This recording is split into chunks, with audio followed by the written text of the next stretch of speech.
Hello and welcome back to Flourish 2019. I'm Christina Louise, your host, and I'm so excited that you're with us here today. I have been trying to track this guy down for years. He's a wildly popular, super talented, but very grounded and compassionate, down-to-earth man named Dr. Joe Rubino, who's a self-empowerment and transformation coach. He's written books that have circulated and helped literally, tons and tons of people around the world. And today, he's going to bring it all down to earth for us, teach us how to create soaring self-esteem in just 3 steps, and I can't wait to dive in. Hello, Dr. Joe. Thank you so much for being with us for Flourish 2019. How are you feeling? I'm awesome today, Christina. Thanks so much for having me. You're so welcome. So how did you become who you are? First of all, in this industry, I feel women saturated, which is great.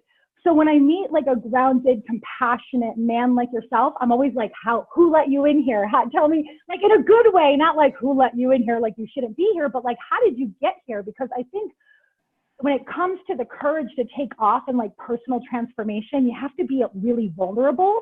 And I just feel, generally speaking, I don't see a lot of men willing to do that just yet. So how did you get here? Tell me if I'm wrong. I'd be happy to be wrong, and what you think about all that. Well, I was educated traditionally in the arts and sciences. I actually was a practicing wet finger dentist for about 16 years.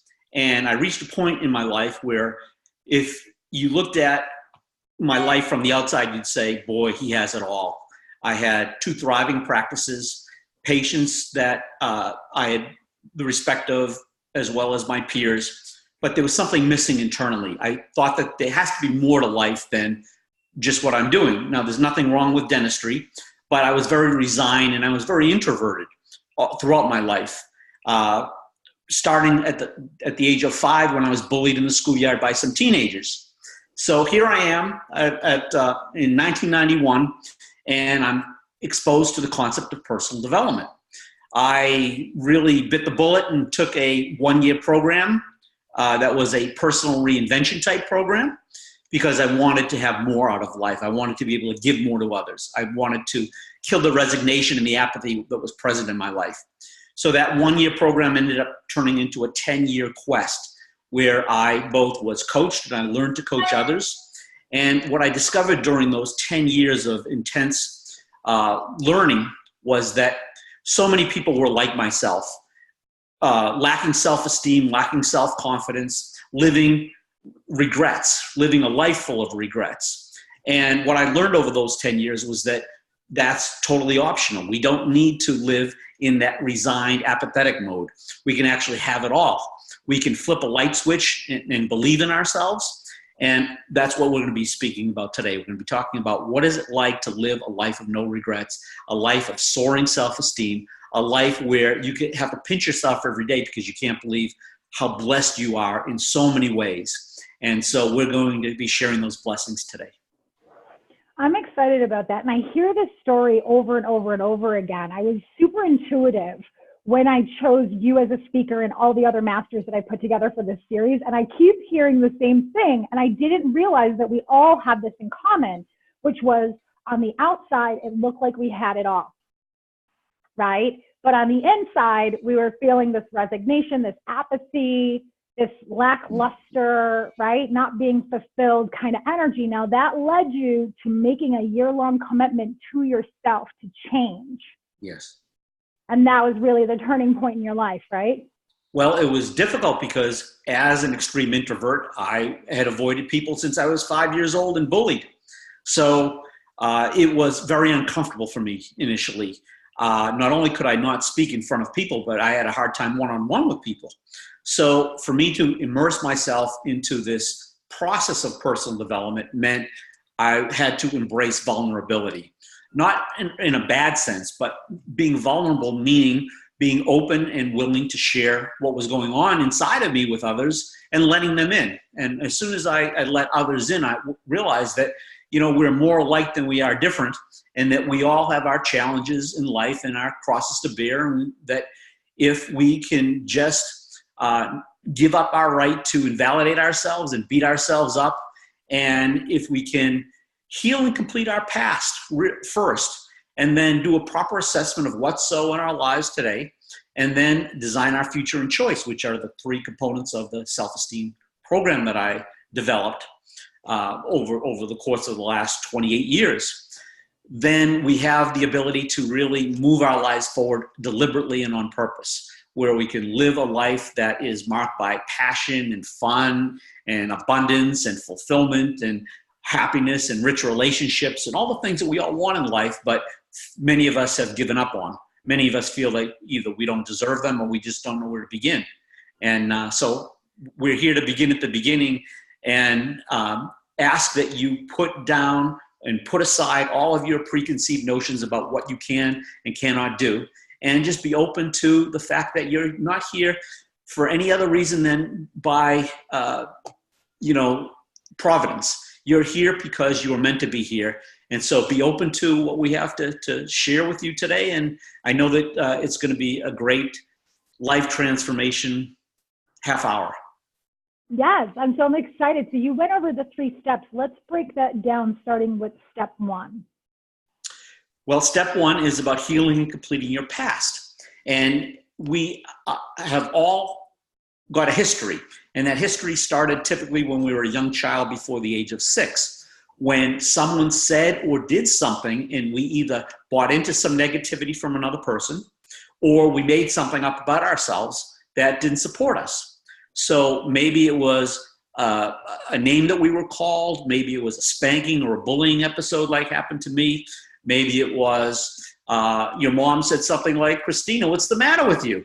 And you thought, well, I guess there is something the matter with me. Let me look. And we find some flaw, some significant thing that we feel is a fatal flaw, something wrong with us, unlovable. We're not good enough. We're unworthy of love, of great relationships, of abundance, of having work that's fulfilling. We're somehow deficient. And so we buy into that, and we then see the world through colored glasses. We see that we are deficient in so many ways, and we now create a self-fulfilling prophecy. We actually create evidence that says, not only am I this way, but there's not much I can do about it. And so we slowly die day after day and create more and more evidence that says there's nothing more that can be done. I was given a lousy hand. I was an introvert at birth, or I was born to be poor, or I was born to be socially incompetent, or I was born to have struggles in this life and not have very much fun. So whatever it is that we made up about ourselves, it was reinforced by our negative self-talker, that little gremlin on our shoulder that says, you're just that way, and there's not a lot you can do about it. And so when we're complete with our past, we realize that we can create a new interpretation about what happened to us, all those traumas in life, the traumas that began in childhood and had continued perhaps up till this very day. And we can start to live deliberately. We can heal our past. We can reinterpret what we made up about ourselves and about others and about the world in general, because we all have these interpretations typically that don't support us, that have led us to live a life of regrets, a life that's less than fulfilling and abundant and happy and all the things that we want out of life. So that's step number 1, healing and completing your past. And we can do some exercises if you like around there, that one too. Let's talk about that for a moment, because I think it was such I felt so refreshed that when I heard that was your step 1, and I was looking into the work that you do, because I put out a survey a couple years ago, and I've been doing it for the last couple of years, asking people what they think is stopping them. And hardly anybody thinks, oh, it's from my past. Yes. It's me. It's something that I've made up about myself. And I've been doing this work for 20 years, like really deep work the last 10 years especially. And I'm blown away that all the psychologists that I talk to are like, yeah, duh. Yeah, that's it right there. It's your past. It's the stuff that happened to you as a kid that you haven't resolved yet. It's the stories that you made up to survive the disappointments and the guilt and the fearful episodes that happened that are really stopping you today. Like in the world of psychology, at least with the people that I'm attracting, to them, they're like, of course it is. But for some reason in the mainstream, that's not what's coming down and being reinforced in the mainstream. Most people are like looking for a product or a service or looking to change their spouse or change something about the outside world instead of dealing with what they've already been through. And so I'm so glad that you're talking about this as a doctor, as somebody who's been doing this for 28 years. You're bringing it down and saying, listen, this is your first step, right?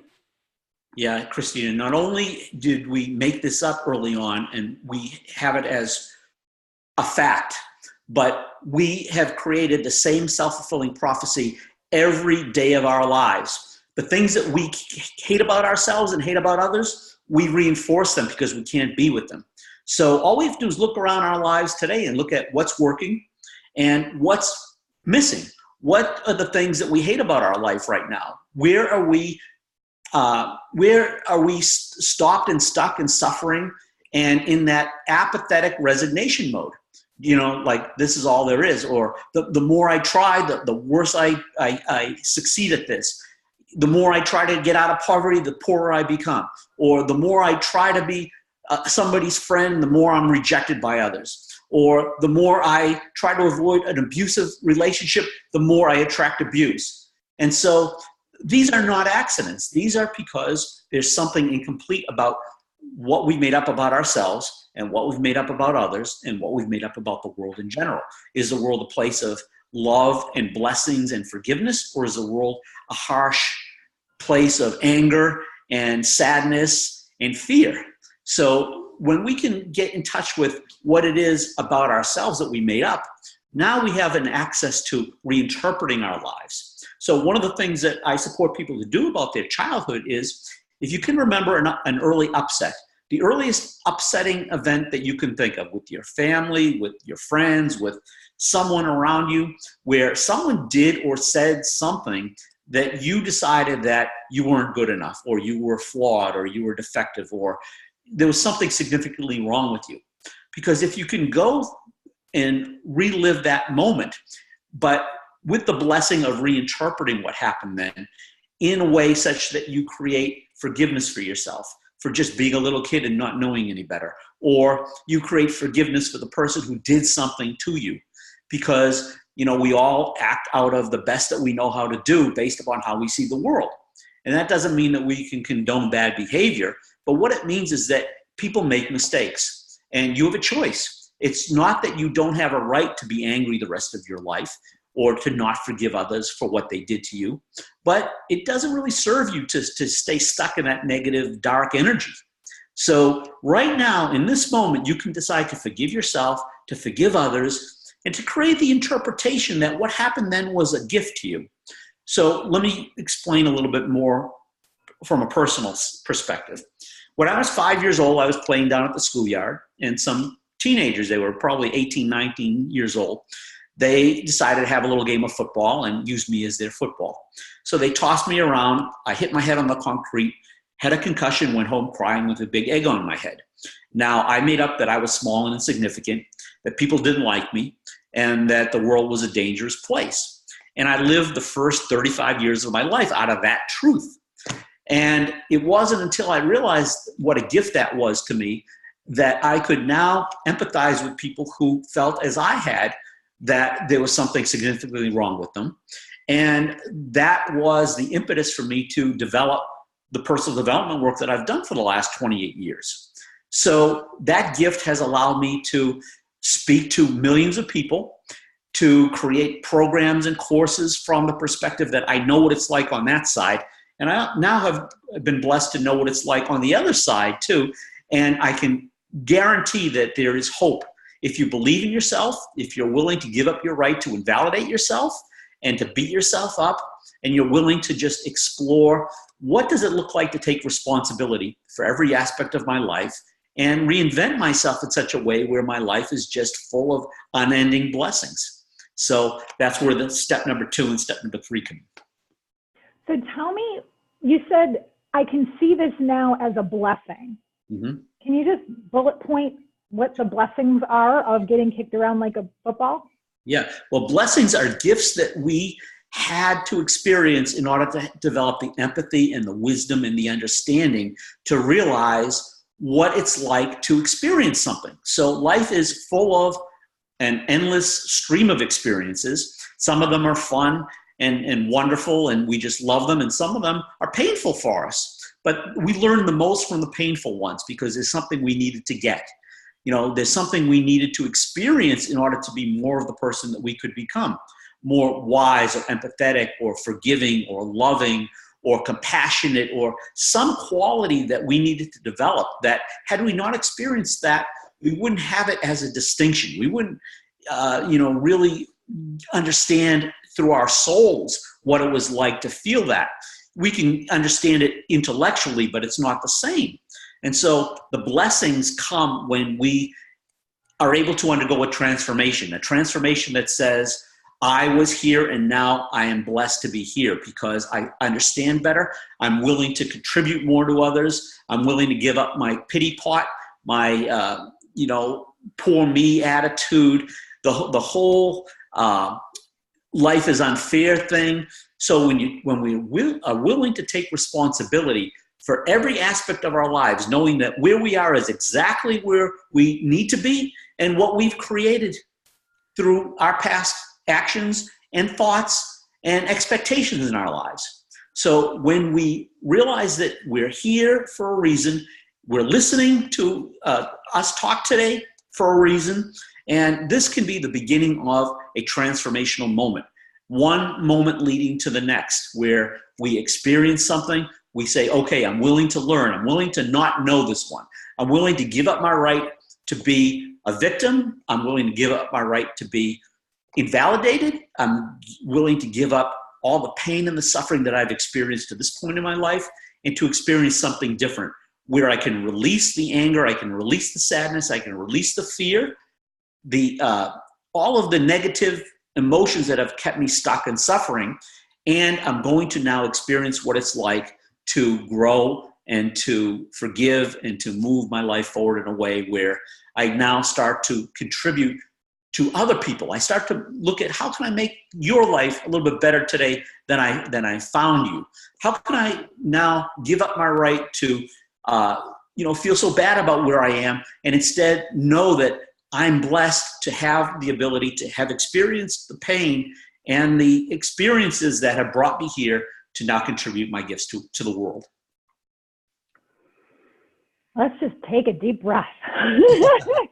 Because it's a lot. It's a big can of worms for, I think, a lot of the people watching the show right now. Is they already feel like life is so chaotic and I'm already so stressed out. And now you want me to start going back into my childhood, which I honestly feel like is the worst time in my life.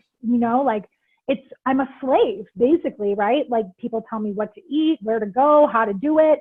I actually recently just unearthed this episode at 5 or 6 years old, where I'd gotten this Mickey Mouse bathing suit, and I picked it out myself, and I think I even bought it with my own money.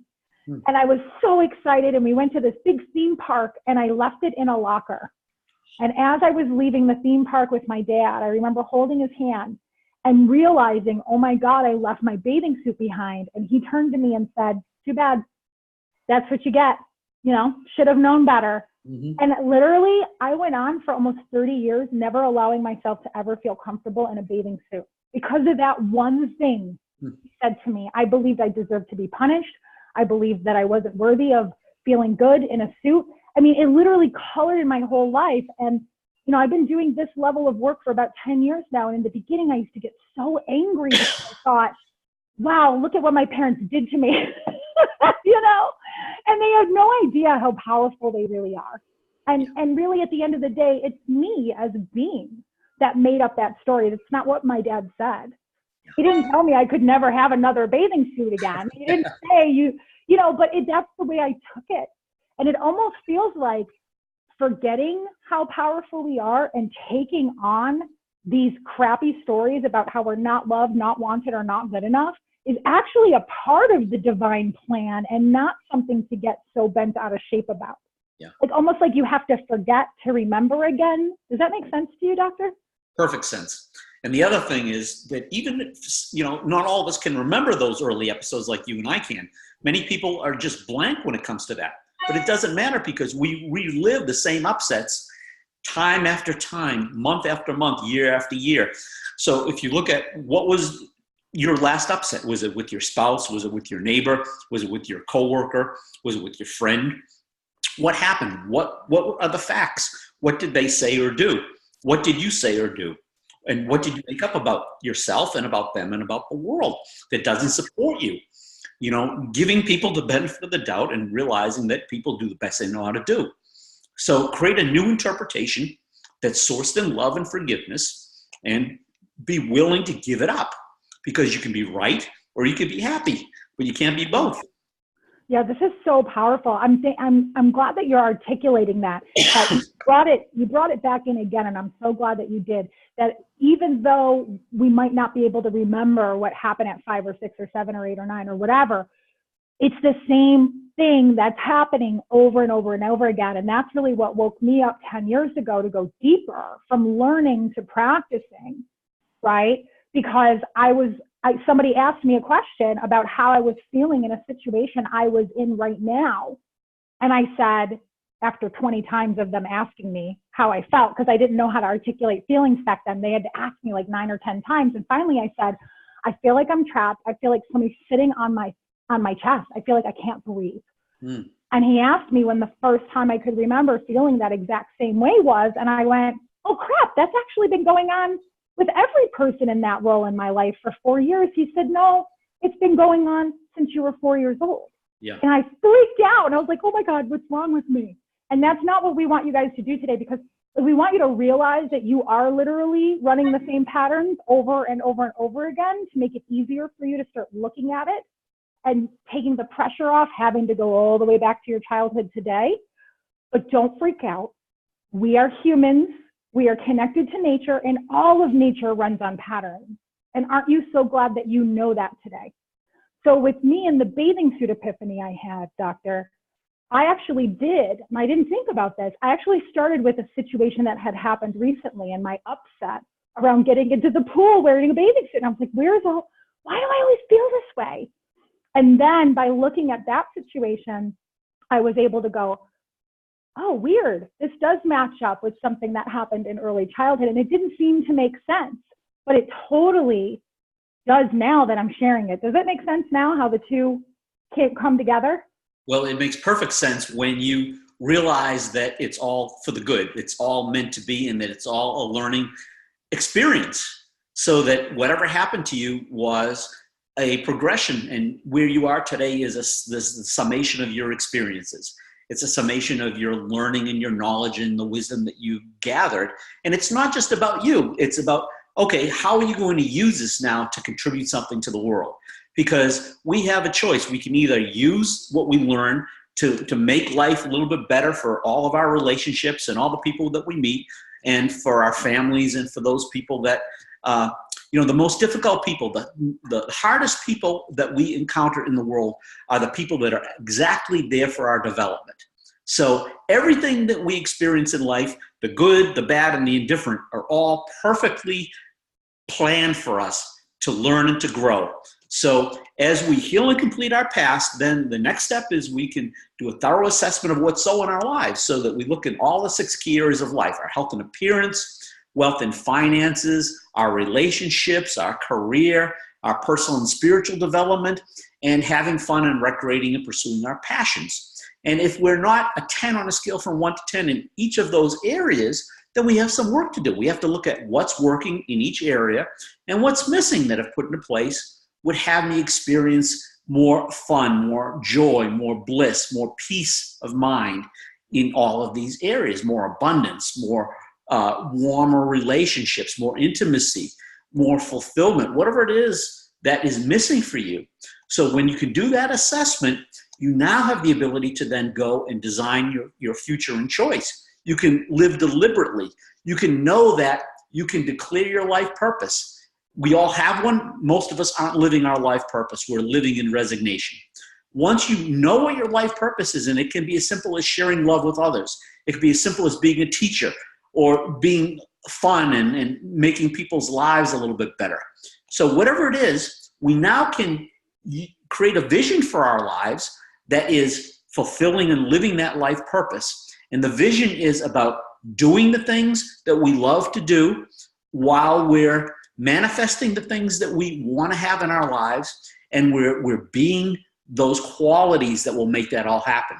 So it's about being, doing, having, and contributing. And it's also about living such that we expect to have abundance, great relationships, fulfilling work, so much fun that we don't know where to turn next because there's so many great friends and family and things to do things with. So we actually get to create a self-fulfilling prophecy where we establish goals, long, medium, and short-term goals that allow us to create the vision on purpose. And we also in development, because whenever we set goals like this, whenever we create a vision for a different type of life that is our new expectation, problems show up. And instead of seeing these problems as bad, we now can look for the gifts that each problem brings to us, the learning experience, the growth, the ahas that we have to get from each problem. So this is all about, if I had to sum it up in one sentence, it's about enjoying the process of life and embracing that process, knowing that we're exactly where we need to be, and that by just a shift in our perceptions, a shift in our expectations, we can now expect great things to happen, and we can start to now look for the serendipities, the people that we're going to meet today, that we're going to be able to contribute something different than we could have yesterday because we're a different person today. And as we meet these people, we're going to look at how they can contribute to us as well. And life is now going to be an exciting adventure, moment by moment, where we know that every time that we wake up in the morning, we have new adventures to explore, new people to meet, new gifts to develop, new possibilities to explore. I love that you subtly shared the true process of creation, which is to be, do, and then have. Because I think in this world, this culture that we're born into today, we're just inundated by these messages, and the messages are telling us to do it backwards, and nobody can figure out what the heck they're doing wrong. Do you know what I'm talking about? Absolutely. Want to talk about that for a minute before we get to your free gift? Well, we say that, well, I need to be wealthy before I can have the time to have fun. Or I need to be wealthy before I can contribute to anybody else because I'm poor right now. We don't realize that we can contribute in so many ways to other people. And the more we give, the more we'll get back. It's kind of like the universe is saying, if you hold things as scarce, you will experience scarcity. If you hold the world as full of anger, you will experience vengeance, and you will experience anger yourself and retribution. If you find that the world is a place filled with sadness, you'll scan for opportunities to be sad and depressed. So we don't realize that our emotional fixes, the things that we're addicted to, run our lives. And if we want to be happy, the best way to be happy is by contributing happiness to another person, making somebody else happy. The best way to become abundant is by creating value in somebody else's life, because that's what we get paid for. We get paid to the extent that we can create value for other people. The greatest way to be in a fulfilling environment as far as a career or a job is concerned is to look at how we can create fulfillment for other people. How can we make their day a little bit better than we found them? So the very thing that's keeping us stuck is the thing that we need to work on, is the thing that we need to release. We need to appreciate and embrace and realize that we created this reality. We embrace the negative self-talk that has us, think poorly about ourselves or decrease our self-confidence or diminish our self-esteem. And we have the power to be in development. And what does that consist of? It consists of knowing the principle.